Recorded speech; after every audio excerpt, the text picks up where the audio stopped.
friends, welcome back. My name's Ramon. How are you today? So in my quest, I continue to find the perfect Korean sunscreen and playing around with different formulas, trying to find one that's elegant and works best for me. There was one name I continuously saw, and one name I've seen around for a very long time, and one that I got a lot of requests for, and that is Make Prem. Fun fact, Make Prem actually stands for Make Pragmatism Remedy.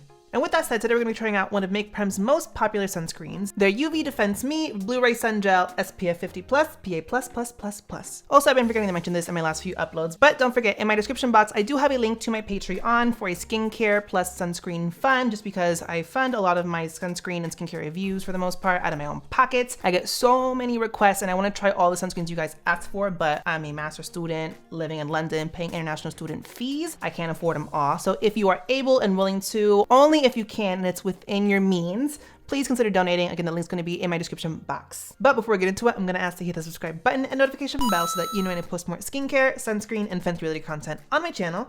Give the video a thumbs up and down below in the comments, have you tried this? What are your thoughts on it? But not only that, tell me what some of your other favorite Make Prem sunscreens are. I know they got a whole roster of them. I don't know which ones to try. And I ordered this one specifically because I saw a lot of requests for it. So down below. Sound off. So I'll be getting into more product claims in the formulations part of this video, but what they're really advertising is super lightweight, water-like texture with a very high photoprotective value, SPF 50+, PA+++++, that promises to give you supple, moisturized skin, help to strengthen the skin barrier, and most importantly, help to cool skin down. Specifically, they give you a value of about 4.7 or 4.2 degrees Celsius. I purchased it specifically myself on YesStyle back when it was on sale before New Year's. I paid £18 for it, but researching for this video right now and looking at the prices, I saw that it varied substantially on a lot of different websites in various currency. Again, I paid £18 on sale, but for right now in USD, it's on Styleon for 26. It's on YesStyle for 30. I've seen it as low as 22 USD, so it's very substantially. But with that, you get 75 ml or 2.53 fluid ounces. So for me, that puts it very mid-tier. It's not luxury, it's not very affordable. But I just wanted to try the sunscreen out since there's so much hype around it. Make Prem's a really big brand, and I wanted to see what I thought about it. How I test my chemical sunscreens on my channel, I go by a 6S sunscreen rubric where I test out the feel, finish, filters, formulation, foundation wear, and fragrance. I'm gonna give you the final thoughts based on my overall experience. Again, with this one, I've been trying this out for a minute, so my thoughts are very concrete. For the application footage you're gonna see, I apply a 1/4 teaspoon and spread that across my face, my ears, and my neck, work it in, let it set for at least 5 minutes before I go on top of it with my makeup. And then after a couple hours, I go in and reapply since I find that chemical sunscreens reapply really nicely over makeup. So the first step is the feel, and as you can see, when you pump it out, it has a very lightweight, very thin, watery consistency to it that honestly just melts into the skin instantly. As you can see, the pumps themselves are pretty small. To cover my face, I usually need about 4. To cover a full 1/4 teaspoon's worth, I need about 7. And see, as I'm working it in, it's very lightweight, watery consistency that after a few minutes sets down pretty quickly. It's silky smooth and gel-like, but still has a nice creaminess to it. And I will say that although it is super lightweight and watery, it does have a lot of emolliency to it as well. And it sets down very quickly, like I said, and when it sets down, it still has some slip to it, but overall, I find that the feel of it gets kind of greasy. It leads me on to the finish of it. I'm trying out new skincare right now that leaves my skin with a very natural to matte finish, and this on top of it still has a very nice radiance and luminosity to it. But as the day progresses, I find that the luminosity becomes greasiness very easily. And for example, today my boyfriend's using it for the first time, and he used it over just a couple hydrators as his moisturizer and sunscreen step in one, and even he was like, oh, I feel this on my face. It has a very like greasy texture to it. My main issue with this is that because it's so emollient, I have really oily eyelids, and so when I put a sunscreen like this over my eyelids and it doesn't set down, it still has that oily, greasy emolliency to it, that tends to run into my eyes. And this doesn't burn my eyes. I didn't have a burning sensation, but I could feel the oiliness in my eye, which made my eye very uncomfortable and like gave me blurry vision. But more so, the thing is, on my face, that's one thing. I can work with that and do whatever with it. But on my neck, I also feel it. And earlier, I went like this to scratch my neck. And you can't really tell right now because I got it off earlier, but it left such a like grease slick on my neck, and on my ears, same thing. It's super lightweight, and it's honestly, it feels like a very lightweight silicone in that it's barely there, but it has a texture and a slippiness and a greasiness to it. That leads me to the next part of this, which is the filters. And this has a little filter cocktail going on where it features 4 UV filters. You have octinoxate, homosalate, octosalate, and even A+, which is a very random mix of things. The first 3 are gonna give you good UVA coverage, getting a little bit into UVA too, and then even A+ is gonna bump up the UVA coverage as well. I couldn't find exact percentages of the filters, but going off the max percentages allowed, especially in the Korean market, with homosalate being the highest listed UV filters at 10%.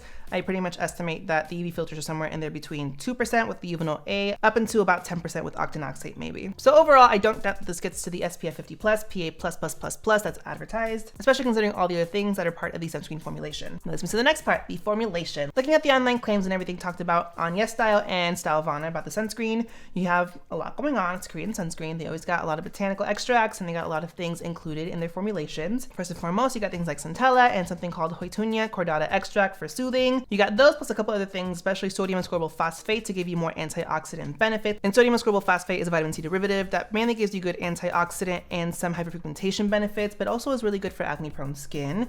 You also have niacinamide, adenosine, and panthenol, and those go towards the claims of the sunscreen to help strengthen and fortify the skin barrier. Niacinamide is also one of those superstar ingredients that helps with pigmentation, brightening, anti-acne, skin barrier repair. And another big claim by Makeprint themselves is that there's a 68% essence complex that helps to lock hydration in and nicely moisturize the skin.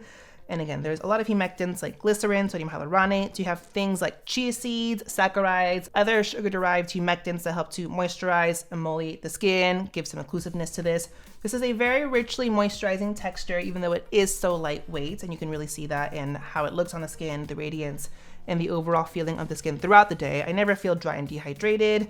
It's rich. There is alcohol and there is fragrance, but I will say the alcohol is considerably lower on the ingredients list than you would normally find in a chemical sunscreen. I don't really smell it. I don't really feel it considering this is so richly emollient. And then this does feature a few botanical extracts. Specifically, you have things like white water lily, Nordic berry, xylitol, Betula alba juice, I don't know how to pronounce this fifth one, and the Centella asiatica, and all those things together, soothing, hydrating, skin barrier repairing. Going off the claim that they boldly make with the sunscreen about the cooling effect that you feel with this, I don't feel that. There's no menthol in this, and again, the alcohol is low enough that you don't really feel that in there either, that it's not like you have this cooling, like whoosh sensation on your face. What I would attribute that more to, and the reason they claim that is that they want you to know that you're not going to feel any heat or irritation as a result of infrared radiation, but I mainly attribute that to potentially the antioxidants and anti-inflammatory ingredients that help calm the skin and keep your skin in check, even through high UV exposure. So now getting into foundation wear. This preps the skin beautifully for makeup. There's a nice slip to this because of the emolliency of it, that it feels kind of like a silicone, so it goes nicely on the skin and allows makeup to go nicely on top of it. Because it's so lightweight, again, it really sinks into the skin. I find that makeup applies on top of this beautifully. Look at my face, I look great. This doesn't do any weird texture issues or anything, but this makes your makeup very radiant, even though I've said a couple times, right now I pretty much baked and pushed powder into my face and there's still good luminosity to my skin. I don't think this is like greasy, but you're shiny. With reapplication, this is so lightweight, this melts into the skin. I use a cotton pad and use a pump basically for every area of my face. One pump for this cheek, another for this, forehead, nose and eyes, lower part of my face. And this melted into my skin, no issues. I didn't find that it disrupted my makeup. So while this might be a little bit too rich for normal application, this might be a banger for reapplication just because it is such a water-like texture. You would just have to reset afterwards, but neither here nor there. Then the last step is the fragrance. And again, this does have fragrance included in it, but they do say that it's no synthetic fragrances, it's all natural, but then it does say fragrance on the ingredients list. And I would just say that to me, it's a very light floral / herbal scent, kind of like nice smelling grass. My boyfriend says it smells like artificial watermelon, and I can kind of see that, but it's nothing overpowering. It's nothing too heavy or too crazy.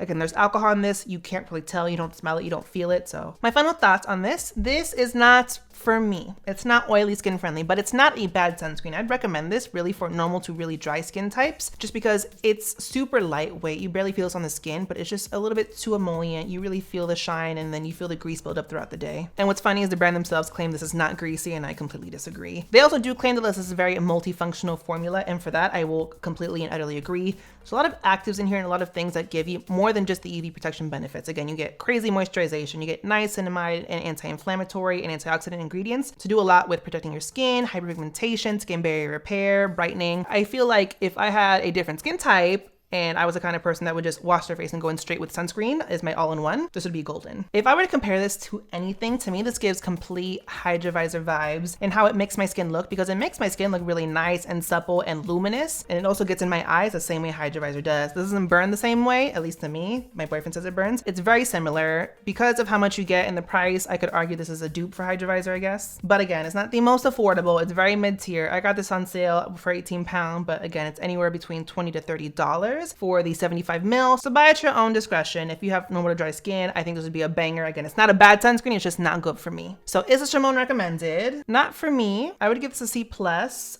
is Ramon recommended for certain skin types and skin things. Oily skin, no. So it's very in the middle. I would say yes, it's not a bad sunscreen. I didn't hate it. It just didn't work for me. And with that, that's my review of the Make Prem UV Defense Me Blu-ray Sun Gel SPF50+, PA+++++. Again, down in the comments, tell me, have you tried this, what your experiences and your thoughts were? Do you love it? Is it holy grail? And most importantly, what other Make Prem sunscreens do you love? I want to try more for sure. And I know they got a few other ones. I just want to know what specifically you guys like. Don't forget to give this video a thumbs up, hit the subscribe button and notification bell so that you know when I post more skincare, sunscreen, and fancy related content on my channel. Thanks for watching, guys.